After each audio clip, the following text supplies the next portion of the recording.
The first message came at 6:12 a.m. Naomi was awake. She hadn't really slept. Her phone vibrated once. Unknown number. She almost ignored it. Almost. The message was short. You were followed yesterday. Blue sedan. License plate incomplete. Handled. Her stomach dropped. Across the street. A black SUV was already parked beside the bakery. Engine off. Driver inside. Watching. Her phone buzzed again. Do not mistake presence for intrusion. It is prevention. Naomi looked toward Lila's bedroom. The door was still closed. Still peaceful. Still innocent. Her phone buzzed a third time. They know about the cemetery. And that's when she understood. This wasn't intimidation anymore. It was a measurement. Naomi didn't go to the cafe. She didn't respond to the message again. But at 3:57 p.m., her phone vibrated. You should look outside. Her breath caught. She walked to the window slowly. Across the street, the bakery, the bus stop, the parked cars, everything looked normal. Until she saw it. A small bouquet of white lilies placed neatly on the sidewalk below their apartment. No card. No note. Just flowers. Lila appeared beside her. Those are for graves. Naomi's stomach dropped. Her phone buzzed again. We heard about the cemetery. It's touching. Her hands began to shake. This wasn't random intimidation. They had done their homework. They knew where Lila had cried. They knew where Min-jae had first seen her. And now they were reminding them. A second message followed. Protection makes you visible. Visibility makes you vulnerable. Before Naomi could respond, the black SUV's engine roared to life. Not subtle this time. The driver stepped out. Calm. Focused. He crossed the street, picked up the lilies, and crushed them under his shoe. No theatrics. Just a race. Then he returned to the SUV. Naomi's phone rang. Min-jae. She answered without greeting. They crossed a line, he said. His voice was steady. Too steady. They left flowers, she replied. I know. Silence. Then. This is no longer posturing. Her throat tightened. What does that mean? It means, he said evenly, they are escalating. Naomi closed her eyes briefly. My daughter is not leveraged. No, he agreed. She is the reason. The weight of that sentence settled heavily. Naomi looked at Lila. Her daughter wasn't afraid. She was thinking. Mom, Lila whispered, he's going to be angry. Naomi swallowed. He already is. Outside, the SUV's engine idled again. But this time, it wasn't waiting. It was exciting. Because someone had just tested Kang Min-jae's restraint. And restraint was the only thing keeping this from becoming something irreversible. The knock came at 8:13 p.m. Not a doorbell. Not polite. A knock. Measured. Heavy. Final. Naomi froze. The black SUV was still outside. Which meant whoever was at the door had walked past it. Her pulse thundered. Lila stood up slowly. Stay behind me, Naomi whispered. The knock came again. 3 strikes. No impatience. No fear. Naomi opened the door. Kang Min-jae stepped inside without waiting to be invited. He wasn't in a tailored coat tonight. He was in black from neck to wrist. No softness. No civility. Just focus. Where are they? Naomi demanded. Gone. His eyes moved to Lila immediately. You're unharmed. It wasn't a question. Lila nodded. He crouched down in front of her. Level with her eyes. They left flowers. Yes. His jaw tightened. They will not do that again. Naomi stepped forward. You can't just make promises like that. Min-jae stood slowly. I don't make promises, he replied. I enforce outcomes. Outside, a second SUV pulled up. Not 5. Not a display. Precision. Naomi's voice shook slightly. You said you wouldn't escalate. I said I wouldn't begin it. The distinction landed hard. Lila reached for his sleeve. You're angry, she said softly. Min-jae looked down at her. Yes. But not at you. He straightened. The air around him felt different now. Less controlled. More inevitable. Naomi saw it clearly for the first time. The man who had stood at a grave in silence. The man who crushed lilies without speaking. The man who tracked blue sedans before they acted. That wasn't softness.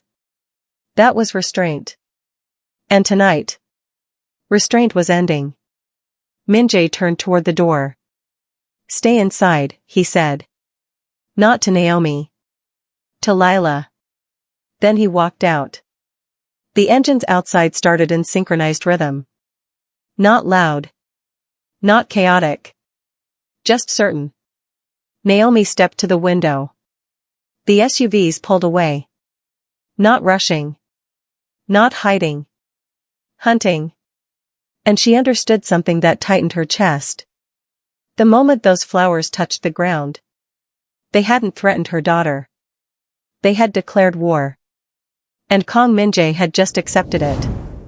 The city did not know why it felt different. But it did. Traffic slowed without reason. 2 high-end nightclubs closed early. A private warehouse in Mapo went dark an hour before schedule. No announcements. No sirens. Just absence. Naomi watched the news without seeing it. Her phone stayed silent. That worried her more than anything. Lila sat cross-legged on the floor, drawing again. This time, no house. No hands held. Just a dragon. Large. Coiled. Watching. Is he going to hurt someone? Naomi asked quietly. Lila didn't look up. Only if they try to hurt us. That wasn't reassurance. That was understanding. At 10:47 p.m., Naomi's phone vibrated.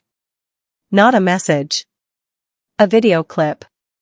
No caption. She hesitated. Then opened it. A dimly lit room. 3 men kneeling. Not beaten. Not bleeding. Just waiting. The camera angle shifted. Kang Min-jae stepped into frame. Calm. Immaculate. Controlled. He didn't shout. He didn't threaten. He spoke in Korean, low and precise. Naomi didn't understand every word. But she understood the tone. Finality. One of the kneeling men glanced up, fear sharp in his eyes. The clip ended. Her phone buzzed again. They will not approach you again. Naomi's hands trembled. What did you do? She typed. The reply came slowly this time. I reminded them of the scale. She closed her eyes. Scale. Not revenge. Not chaos. Power measured. Lila looked up from the floor. Did he fix it? Naomi swallowed. Yes. Lila nodded once. Satisfied. Outside, the black SUV remained in position. But the air felt different. Not tense. Settled.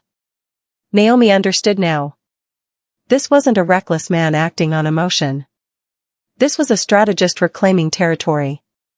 And for the first time, she realized something unsettling.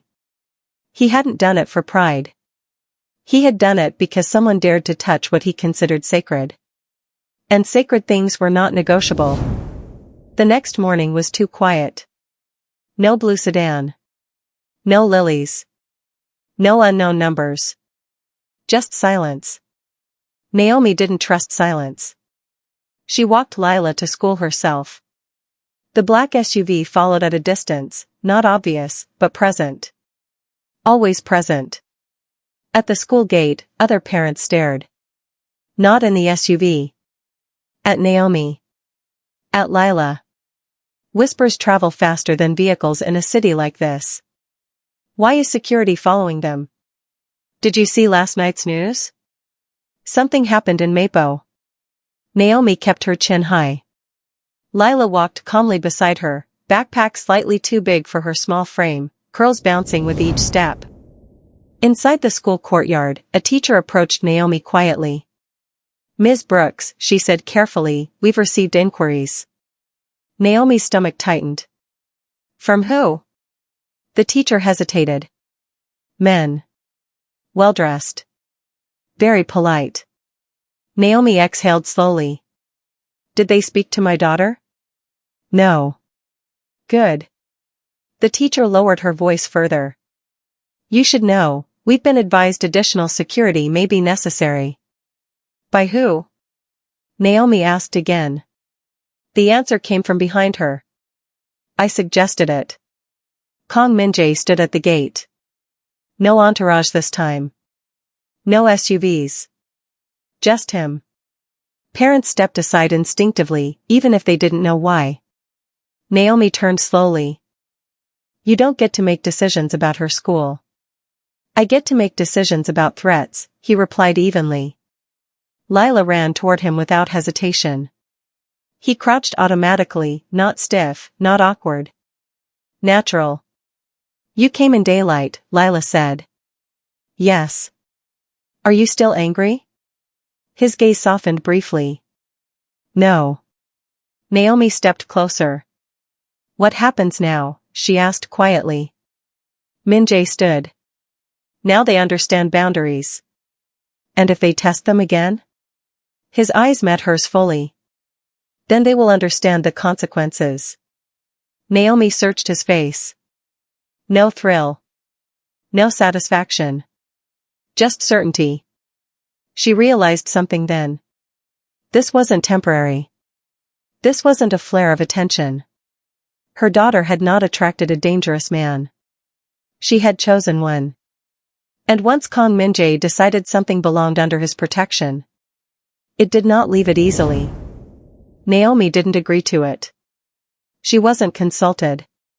But it happened anyway. At 6 p.m., Min-jae requested to speak to Lila alone.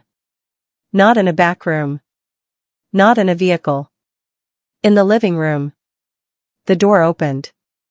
Naomi stood in the hallway, arms folded. Watching. Lila sat on the couch, legs swinging slightly. Min-jae remained standing for a moment, as if recalibrating himself. Then he sat across from her. Eye level. "You understand what happened," he said calmly. Lila nodded. "They tried to scare us." "Yes." "Did you scare them back?"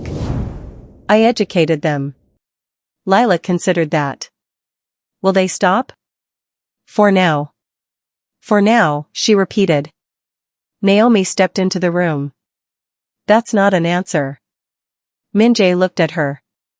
"It's the only honest one." Naomi's voice sharpened. "You don't get to prepare her for war. I am preparing her for reality.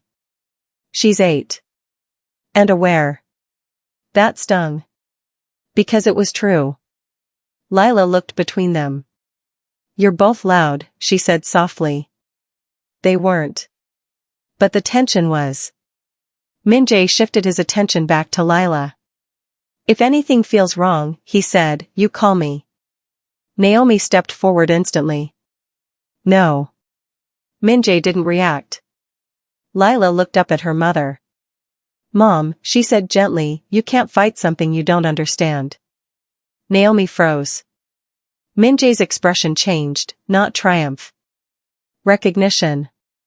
"You don't have to like me," he said quietly to Naomi. "But ignoring scale does not erase it." Naomi met his gaze. "You are not her father." "No," he agreed. "I am not." The honesty disarmed her for a second. He stood. Lila reached for his hand instinctively. He allowed it. Just for a moment. Then released. I will reduce presence around the building, he said to Naomi. Gradually. You mean you'll hide it better? He didn't answer. Because that was also true. When he reached the door, he paused. Without turning around, he said. They didn't test her. They tested me. And Naomi realized something chilling. The city wasn't reacting to her daughter. It was reacting to the fact that Kang Min-jae cared. By morning, it wasn't quiet anymore. It was loud. Not with sirens. With headlines. 3 mid-level executives tied to a logistics company in Mapo had resigned overnight. 2 anonymous shell corporations dissolved. A quiet police inquiry into zoning irregularities was abruptly closed. Naomi read the articles twice. Names redacted. Details blurred. But she recognized the pattern. Scale. Min-jae hadn't made arrests. He had erased leverage. Her phone buzzed. Not him. A parent from school. Is everything okay? There were men outside again. Naomi looked out the window. No SUVs. No obvious security. But she knew better now. Reduced presence didn't mean absence. It meant invisibility. Lila sat at the kitchen table eating cereal.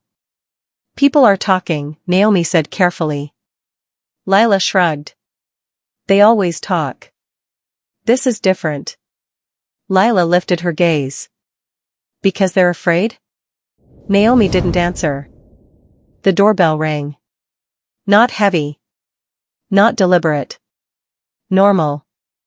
Naomi's pulse still jumped. When she opened the door, it wasn't a rival. It wasn't security. It was the landlord. He cleared his throat awkwardly. Ms. Brooks, your lease. Naomi's spine stiffened. Yes? It's been prepaid. Her stomach dropped. For how long? The landlord checked his folder. 12 months. Naomi's jaw tightened. I didn't authorize that. The landlord shifted uncomfortably. It was handled through proper channels. Of course it was. After he left, Naomi closed the door slowly. Lila looked up. He didn't ask you? No.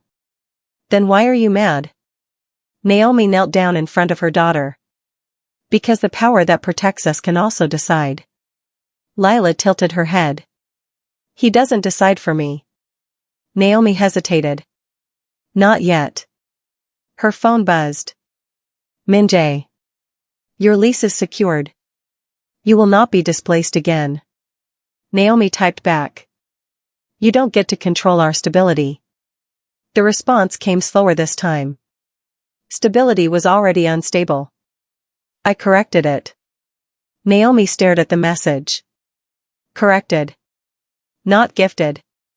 Not offered. Adjusted. And she understood something deeply unsettling. He wasn't trying to win her over. He was restructuring the ground beneath her. Not with violence. With permanence. And permanence was harder to resist. Naomi didn't respond to his message. She waited. An hour. Then 2. Then 3. Let him sit in the silence. At 4:15 p.m., she sent one line. Do not make decisions about my life without me again. The reply didn't come immediately. That surprised her. When it did, it was short. Understood. No justification. No explanation. Just acknowledgement. That unsettled her more than argument would have. That evening, the SUV across the street was gone. Not repositioned. Gone. The bakery lights flickered off at closing time. The street felt ordinary. Naomi stood at the window, scanning for movement. Nothing. Her phone buzzed once more. Reduced visibility as promised. You will not see us unless necessary.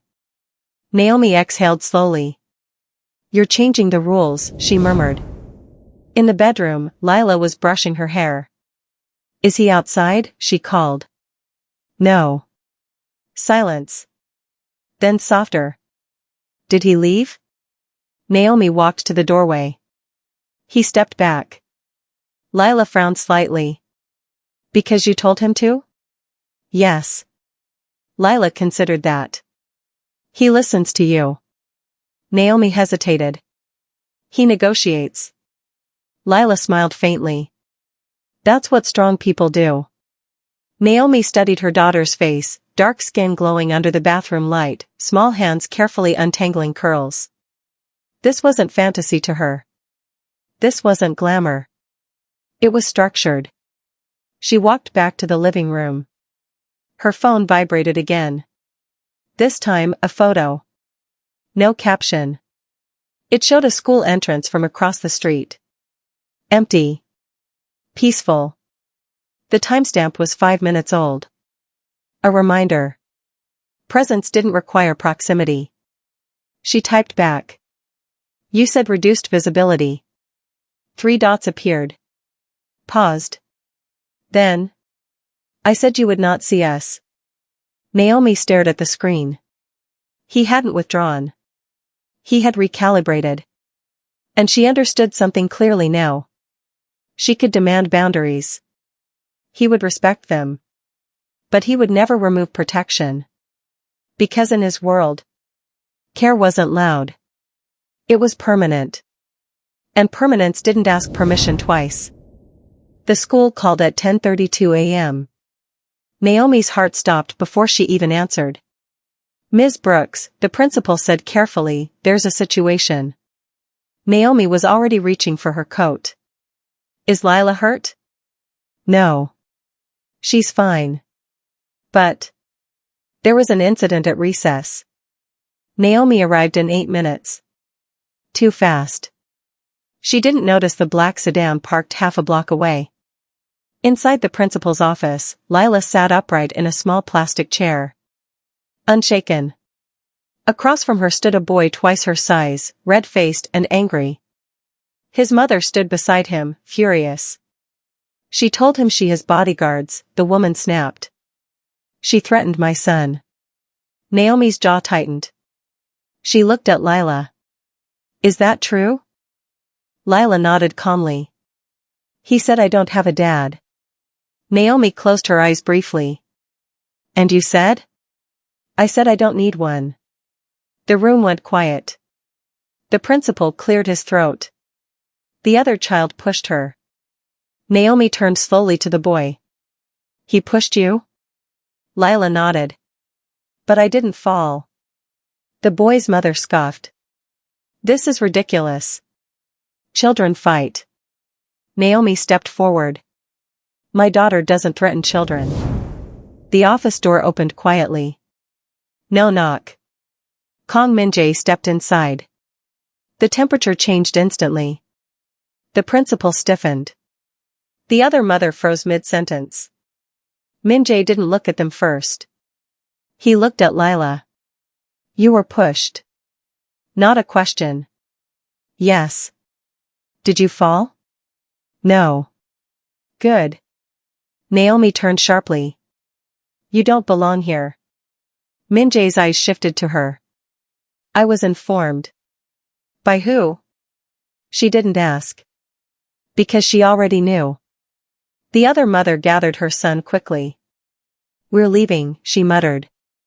Min-jae finally looked at the boy. Not threatening. Not cruel. Just steady. If you touch her again, he said evenly, you will understand the scale. The principal swallowed audibly. Naomi stepped between them. That's enough. Min-jae didn't argue. He stepped back. For her. Always for her. Outside the office window, Naomi noticed it. The black sedan. Engine off. Waiting. Lila reached for Min-jae's hand. He let her. Naomi felt the shift again. Not escalation. Normalization. And that frightened her more. Because when power begins to feel routine, it stops feeling dangerous. And that's when it becomes permanent. By evening, it wasn't just parents talking. It was the staff. The security guard who suddenly stood straighter when Naomi passed. The receptionist who avoided eye contact. The substitute teacher who whispered the name Min-jae like it was something sharp. Naomi felt it. Not hostility. Caution. Lila didn't. She walked through the hallway like nothing had changed. Because to her, nothing had. After school, Naomi kept her close. No lingering at the park. No unnecessary stops. But as they reached the corner, she saw it again. The black sedan. Different driver this time. Same posture. Still. Watching. Naomi didn't look at it directly. Do you know what his name means? She asked Lila quietly. Lila smiled. Strong. Yes. And bright, Lila added. Naomi nodded. Names carried weight. Especially in this city. That night, the news mentioned it openly for the first time. Not him. Never him directly. But a powerful private figure had intervened in a business dispute earlier that week. 3 resignations. 2 investigations closed. No evidence. No proof. Just consequence. Naomi turned off the television. Her phone buzzed. Not from Min-jae. From an unknown number. You've become visible. Her throat tightened. A second message followed. Visibility changes outcomes. Before she could respond, another text came through, this one from Min-jae. Do not engage unknown contacts. They are testing the perimeter again. Naomi typed back instantly. You said it was handled. The reply was immediate. It was. This is noise. She stared at the screen. Noise. That's what threats became in his world. Background. Manageable. Outside, the sedan remained. Not aggressive. Not flashing lights. Just presence. Lila curled up on the couch beside Naomi. Mom, she whispered, when people say his name, they sound scared. Naomi wrapped an arm around her daughter. Yes. Are you scared? Naomi hesitated. Not of him. Of the way the world reacted to him. I'm cautious, she said. Lila thought about that. He's not scared, she replied. Naomi looked toward the window. No. Kang Min-jae was not afraid. And that meant everyone else had to be. Which made one truth impossible to ignore. The more his name was whispered around Lila, the more permanent their connection became. And permanence attracts enemies. It happened on a Tuesday. Ordinary morning. Clear sky. Nothing dramatic. That's why it worked. Naomi stepped out of the grocery store with Lila beside her when she felt it. Not watched. Measured. A man stood near the parking lot entrance. Not aggressive. Not obvious. But too still. His eyes lingered on Lila half a second too long. Naomi's spine tightened. She shifted Lila behind her. The man smiled faintly. Ms. Brooks. She didn't answer. I won't take much of your time. Her pulse climbed. You already are. He glanced at Lila again. She's very calm. Naomi's jaw clenched. Say what you came to say. The man's voice lowered. You've aligned yourself with someone powerful. I didn't align with anyone. A small smile. That's not how power works. He stepped slightly closer. Not touching. Just reducing space. Our interests were disrupted last week. That disruption began when your daughter became visible. Naomi's stomach dropped. You're blaming a child? I'm identifying the cause. Before she could respond, a black sedan rolled slowly into the lot. No screeching. No urgency. Just arrival. The man noticed it immediately. His expression didn't change. But his posture did. He can't shield you forever, he said softly. The sedan door opened. Kang Min-jae stepped out. No entourage. No theatrics. Just presence. The air shifted instantly. The man gave Naomi one last look. You should reconsider permanence, he said. Then he walked away. Not running. Not panicking. Strategic. Min-jae approached calmly. Did he touch you? No. Did he speak to her? Yes. Min-jae's jaw tightened. To Lila, his tone softened. Were you afraid? She shook her head. No. I knew you were coming. Naomi turned sharply. You knew? Min-jae met her eyes. I track movement. Her voice sharpened. You track us. I track threats. Silence stretched between them. Lila reached for his hand again. He allowed it. But this time, his gaze remained fixed on the direction the man had walked. Controlled. Focused. Calculating. Naomi felt it then. This wasn't posturing. This wasn't intimidation. This was reconnaissance. And someone had just crossed the line again. Only this time. They had done it in daylight. Which meant they weren't afraid of escalation anymore. And neither, she realized. Was he? And daylight changes the rules. Part 3 drops in 72 hours.